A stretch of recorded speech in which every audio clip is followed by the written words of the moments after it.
जय माता दी। आप सभी लोगों की नवरात्र की हार्दिक शुभकामनाएं। आज हम जानते हैं कि नवरात्रि पूजन कब से शुरुआत हुआ और इसके पीछे पौराणिक कथाएं क्या हैं। देखिए है क्या, पौराणिक कथाओं में अगर देखा जाए तो दो ऐसे काव्य हैं जिसमें मिलता है। एक तो है देवी भागवत पुराण। देवी भागवत पुराण में माता देवी की उपासना क्यों करते हैं, किस लिए करते हैं, किस असुर का राक्षस अंत किया था, वो बताया जाता है। और वाल्मीकि रामायण में भी इसका कहीं कहीं उल्लेख मिलता है। अब हम समझते हैं कि पहले देवी पुराण समझ लेते हैं, क्योंकि सारी पुराणों में उत्तम पुराण देवी पुराण मानी जाती है। तो देवी पुराण में महिषासुर का वध करने के बाद 10वें दिन तब से मनाया जाता है नव दुर्गा पूजन। लेकिन महिषासुर कौन था, इसके बारे में थोड़ा सा जान लेते हैं। महिषासुर जो था, उसके पिता का नाम था रंभ और करम। रंभ और करम जो थे बहुत प्रतापी राजा हुआ करते थे। वो भाई भाई थे। अग्नि में खड़े होकर के और करम पानी में खड़ा होकर के तपस्या कर रहा था। करम को एक मगरमच्छ खींच ले जाता है, लेकिन रंभ से प्रसन्न हो जाते हैं भगवान और कहते हैं मांग लो। तो कहता है मैं जिसको चाहूँ उसके संग संभोग कर सकूं। तो उसको एक भैंस पसंद आ जाती जिसको महिषी कहा जाता था, और उनसे संभोग करने के बाद वो जब अपने परिवार पुनः गई तो वहाँ पे कुछ भैंसों ने उसे मार दिया। मारने के बाद जब मर गया और जब भैंस जलने लगी तो उसमें से एक पुत्र ने जन्म लिया जिसका नाम महिषासुर रखा गया। महिषासुर बहुत प्रतापी हुआ। बहुत प्रतापी के साथ साथ जब मानव के अंदर घमंड आ जाता है, अभिमान आ जाता है, तो किसी को नहीं समझता है। फिर वो भगवान को सीधे इंद्र को ललकारने लगा, बोलने लगा कि तुम पे कब्जा कर लेंगे।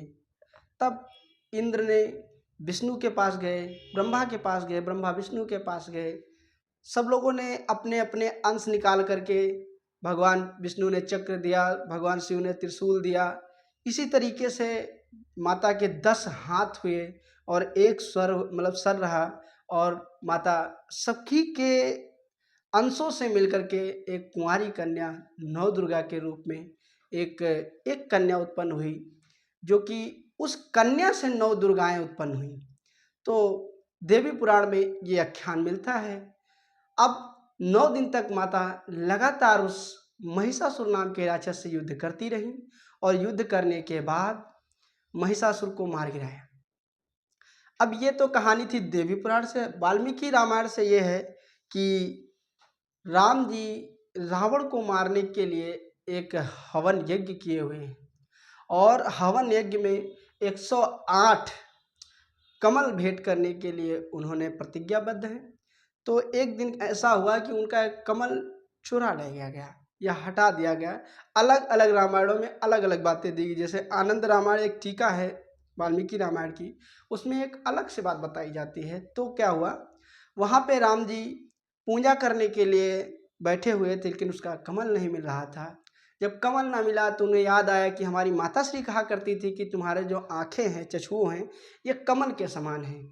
तो भगवान राम ने तीर उठाया और अपनी आँख निकाल के चढ़ाने के लिए जैसे बढ़े, तैसे माता दुर्गा प्रकट हुई और कहने लगी कि जाओ, मैं तुमको वरदान देता हूँ, तुम बुराई का नाश करो और अच्छाइयों को फैलाओ।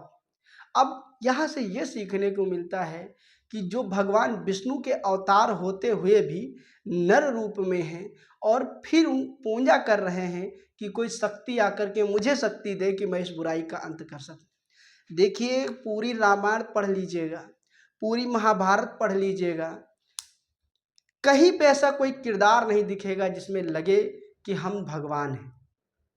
सोच लीजिए, जो राजा रह चुका हो, जिसके पिता का इतना बड़ा साम्राज्य हो, राज्य हो, और वो जंगल में जा रहा है, उसकी पत्नी के पैरों में छाले पड़े हों, वो कैसा भगवान है।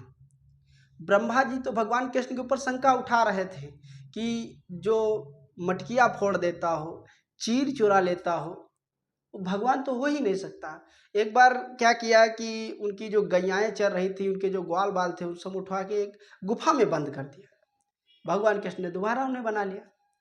तो इसका कहने का अर्थ ये है कि भगवान राम माता दुर्गा की पूजा किए, और दुर्गा की पूजा करने के बाद विजयदशमी के दिन रावण का संहार किया, और विजयदशमी के दिन माता दुर्गा ने महिषासुर का संग्राम किया और संहार किया।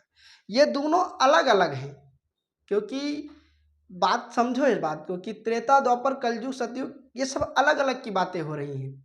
वो सतयुग की बात है, ये त्रेता की बात है, द्वापर की बात है। एक अलग अलग कालों में इनकी पूजा का संकलन मिलता है।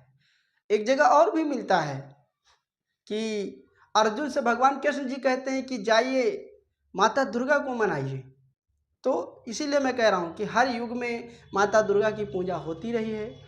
तो इसीलिए अब बात आती है कि मिट्टी की ही मूर्त क्यों बनाई जाती है। मिट्टी की मूर्त बनाने का कारण ये था कि जब हम पहले एक पूजा करते हैं चैत्र रामनवमी के समय, उस समय मिट्टी की मूर्ति नहीं बनाते हैं, क्योंकि उस समय मिट्टी की मूर्ति का किसी ने पूजन नहीं किया था। लेकिन इस शरद नवरात्रि में भगवान राम ने एक प्रतिमा के सामने पूजन किया, और इसीलिए नवरात्रि के दिन मूर्ति का पूजन करके हम लोग नवरात्रि मनाते हैं। तो जय माता दी, आज यहीं तक।